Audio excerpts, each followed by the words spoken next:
Hey everybody, welcome back to the channel. My name is Ryan. Today I get to try something that I'm very excited about. Okay, so New Holland, they starting to make a bit of a splash in the whiskey community over these last couple of years, and their best release by a landslide, in my opinion, is the Toasted series that they do in the fall and in the spring. So we just had the spring drop this past weekend, so I went to the distillery. I showed up there. So bottle sales start at 10 a.m. They open the doors at 9 a.m. So I got there at 7 a.m. and I stood in the Michigan cold in the spring for a couple hours outside. Got in the doors at 9, got in line, and got my bottles. So I'm actually hand delivering some of these to a bunch of other people. So I got a lot of them. They allowed us this time, this is the first time ever in the history that they've done this release, the first time they've let a single person buy more than one of a batch. Normally it's a limit of one bottle from each barrel. So let me explain, it's kind of confusing. So they take a really good batch of their bourbon, their origin distillate, and then they finish it in a toasted barrel. But then they take it another step further and they finish it in another barrel. So it's a double finish. One of these is finished in honey cask. One of them is finished then after the toasted barrel. It's finished in a rum cask, and one of them is finished in like an Applejack brandy. And then one of them is just a toasted barrel. So this time around, I grabbed two for myself. I got A and D, batches A and D, and then the rest of them are going to friends of mine. So excited to get those into people's hands, because I then sat down that night with some other guys who got bottles that day, and we tried them all. And I have the best of the batch. Yeah, all right. Just gonna say it. We all agreed. So excited to dive into these and kind of walk through this distillate with you guys, so that you know if this is something maybe you want to try and get your hands on in the future. Right now, they don't distribute these nationwide. Okay, if you were to get your hands on these, there's like, I think, very limited vendors that will sell them online. Otherwise, you're gonna have to either show up at the distillery or have someone show up at the distillery on your behalf. And there are also, like, I've seen some marketplaces where people are basically muling these, which the legality of that is questionable at best. Depends on if people have liquor licenses and stuff like that. So just be aware. Anyways, I think the plan is, if these continue to be successful, we will start seeing these distributed.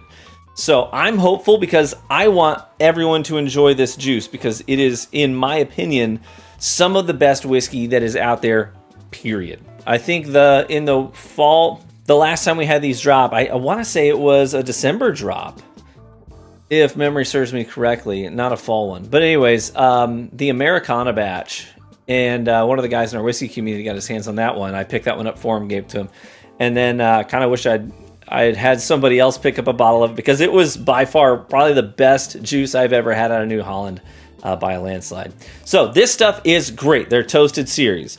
And I want to dive into these, and I'll probably show some screenshots of the info cards for each of these 4 batches, batch A, B, C, and D. All right, so it's 2025. I have batches A and D here. We're going to crack these open, try them, taste them, and I'll give you guys the notes and what you need to know. And I'll give these a score per my scale at the end of it. Okay, so you can know how these stack up against the other whiskeys that we try here on the channel. Sound good? I'm going to pour them. As always, the bottling is immaculate. Okay, immaculate. You got these wonderful information cards on them that have tasting notes and things of the sort.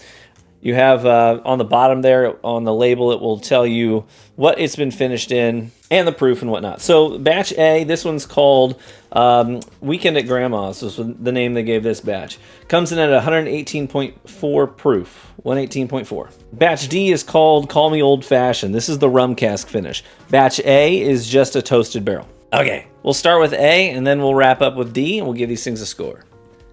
This is it's a high barley mash bill on their bourbon, but their mash bill itself, as far as I know, remains undisclosed. These bottles, by the way, were $90 a pop. The nose of this smells like butterscotch pudding, right? It smells like thick butterscotch pudding. But I also get this great Bananas Foster note on the nose, too. Bananas and caramelized brown sugar and cinnamon, and a soft vanilla cream as well. Beautiful nose. Let's try it. Cheers. You freaking kidding me right now. Dynamite. Straight dynamite. It's just a 1-to-1.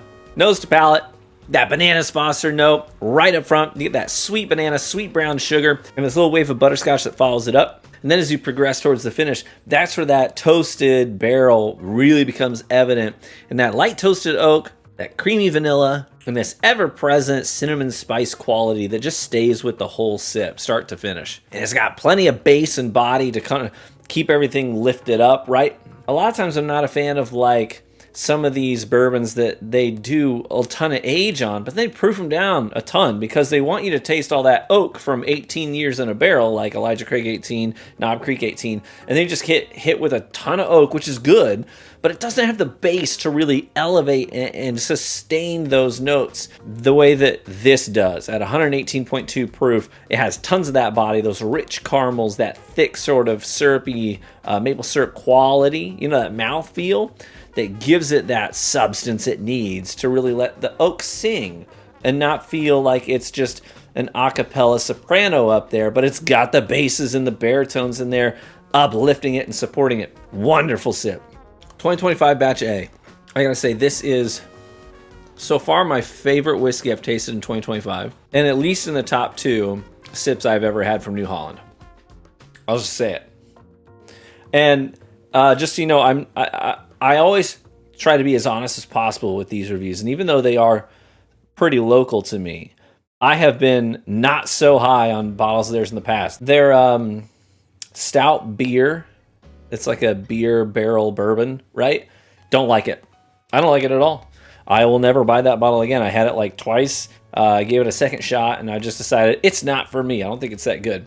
Their honey cask batch from 2024, I didn't think it was not great. I thought it was bad, you know? And I was honest about that. I said, this isn't good. I don't recommend anyone buys. I don't even want to finish the sip, which was a disappointment for sure. But their toasted barrel, batches, this release has never disappointed me. At worst, they've all been good. And at best, they've been some of the best whiskey I've ever tasted out of Michigan, period. This bottle right here, 2025A, falls comfortably into that category. This is among the best whiskey I've ever had out of Michigan. It is so far my favorite whiskey I've had in 2025. Boom. I'll just say it. Dynamite. Batch D. Right, this is Call Me Old Fashioned is the name of it. This is the one where the batch is split up. Some of it is in the toasted barrel, and then some of it is in the rum cask, and then they blend it back together for the complete batch at the end. So, rum finish and toasted oak. Here we go. Thick syrupy honey on the nose, and a little bit of toffee. It reminds me of Bit-O honey. You know, I'm such an old soul when it comes to candies in particular. I like the old ones. Bit-O honey. Friggin' love Bit-O honey. A little bit of almond cookie. You ever get like a really good almond cookie? And this great like sorghum molasses kind of a note, which isn't surprising with it being a rum cask. You know, rum is, it could be distilled sugar cane, it could be distilled molasses. A lot of times it's just molasses.